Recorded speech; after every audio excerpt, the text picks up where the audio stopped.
Ah, crap, not these guys again. Welcome to WatchMojo.com, and today we'll be counting down our picks for the top 10 most annoying enemies in the Souls series. Before we begin, we publish new videos every day, so be sure to subscribe for more great content. For this list, we'll only be looking at those enemies that are encountered constantly throughout the player's journey in Demon Souls, Dark Souls, and Bloodborne. Those that do their best to get on your nerves, so spoilers will follow. Bosses and mini-bosses will not be included, and yes, that means you, Pursuer, you frustrating son of a bitch.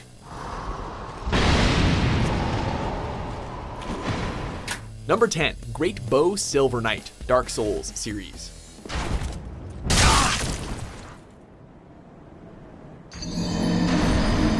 Arguably one of the most frustrating parts in Anor Londo, let alone the game. The player is tasked with walking up a narrow path while being pelted with great arrows which easily send you flying, resulting in, obviously, you falling to your death. The worst part is when you make it to the end and have both knights on either side of you, as one will continue to fire at you while you deal with the other one. As the ledge you're on is so narrow, you can't really roll safely, so you're gonna have to be quick to get out of this situation alive. These SOBs do make a return in Dark Souls 3, only they're more plentiful this time around. Number 9, Ironclad Soldier, aka Turtle Knight, Dark Souls 2.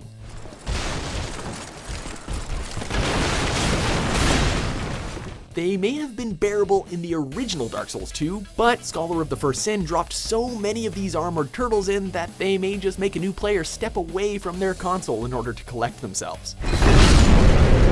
Found at the beginning of the game, they are incredibly tough and resilient, with explosive barrels surrounding them in one of their first encounters. If you get caught under one of their giant clubs, they're able to keep pummeling you until you're dead, or until they're tired, and they don't get tired easily. Best to level up your vigor for these guys.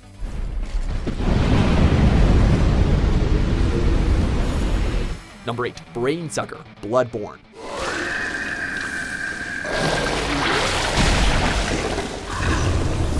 Nothing like working hard to acquire that insight, only for it to be stolen by one of these monstrosities, am I right?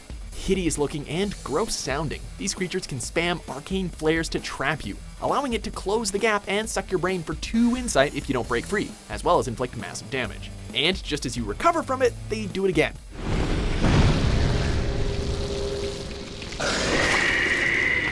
Unfortunately, even if you kill the Brainsucker, you can't get that insight back. If you see a hooded figure in the shadows, be sure to run the other way. Number 7, Serpent Men, Dark Souls 3.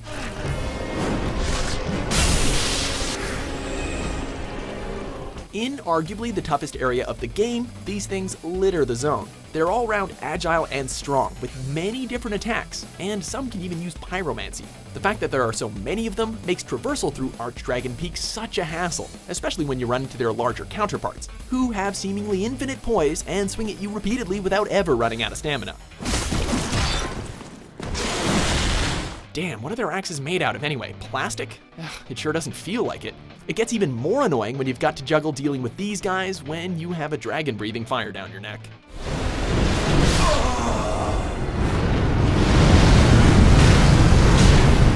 Number 6, Great Crab, Dark Souls 3.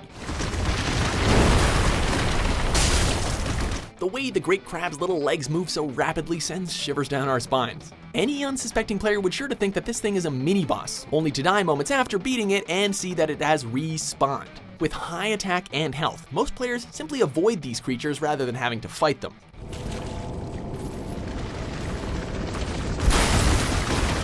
Maybe it'd be less agitating if they didn't burrow into the ground, replenishing their health when they're close to death, especially when you find a way to cheese them with spells. Seriously, how am I supposed to attack the weak point on the giant enemy crab for massive damage if it's underground?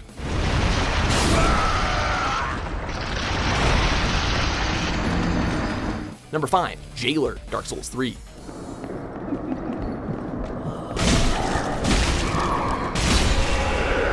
These things are genuinely creepy, as well as annoying, but mostly just annoying. It's kind of a shock at first, seeing this freaky creature walk hastily towards you holding its lantern ahead as your max health is decreased until your bar is almost non-existent. And there's no audio cue when this is happening, so the first time it does, you probably won't even know why you died. Anyway, half a minute and maybe several tantrums later, and you'll realize that this dent to your health bar wasn't permanent. Phew. Anyway, the jailers have incredible range, and if they get close, they will brand you with their soldering iron, which is basically unblockable. Add in the fact that your health will probably be low if they're close to you, then their soldering attack will most likely kill you. You better kill them quick before you give them a chance to work their magic.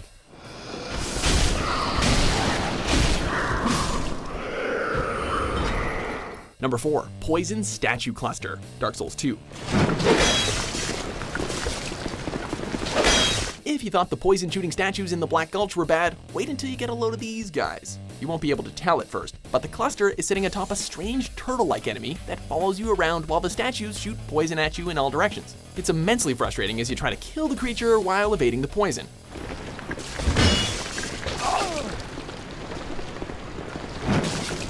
It's almost impossible to damage them physically, as hitting the actual cluster does absolutely nothing. But a well-aimed projectile to the turtle's face should do the trick. Knock on wood.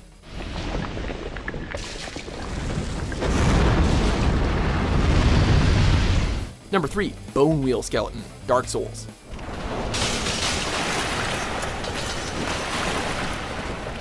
There is a reason that this enemy was nerfed in the following games, and you won't know what hit you until you're getting hit in the face repeatedly by a spiked wheel. They're never alone, and once they've locked on, they're really hard to evade. Even if you do manage to dodge one, you can count on another one speeding towards you.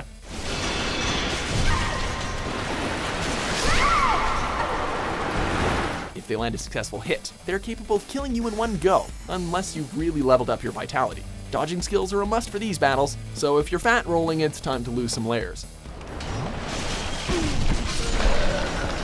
Number 2, Basilisk, Dark Souls series.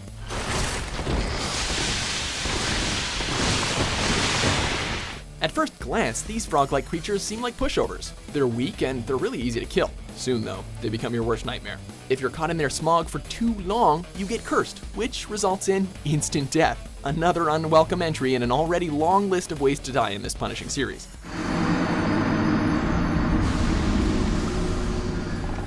Not only are these enemies extremely annoying, but they make your subsequent next life a struggle in the first Dark Souls, as your HP is permanently halved until you find a way to cure your curse.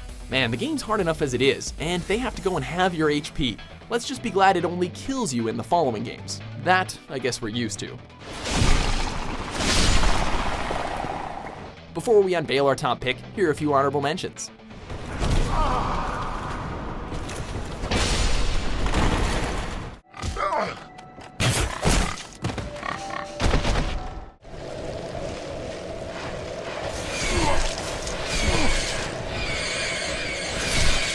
Number 1, Mimic, Dark Souls series.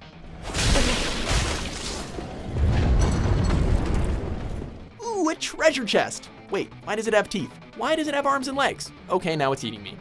I seem to have made quite the mistake, haven't I?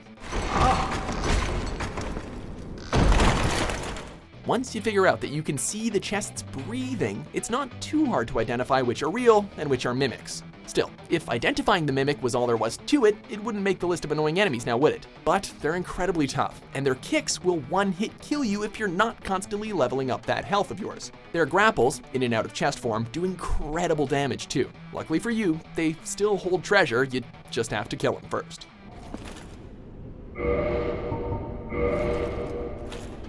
Do you agree with our picks? Check out these other great clips from WatchMojo and subscribe for new videos every day.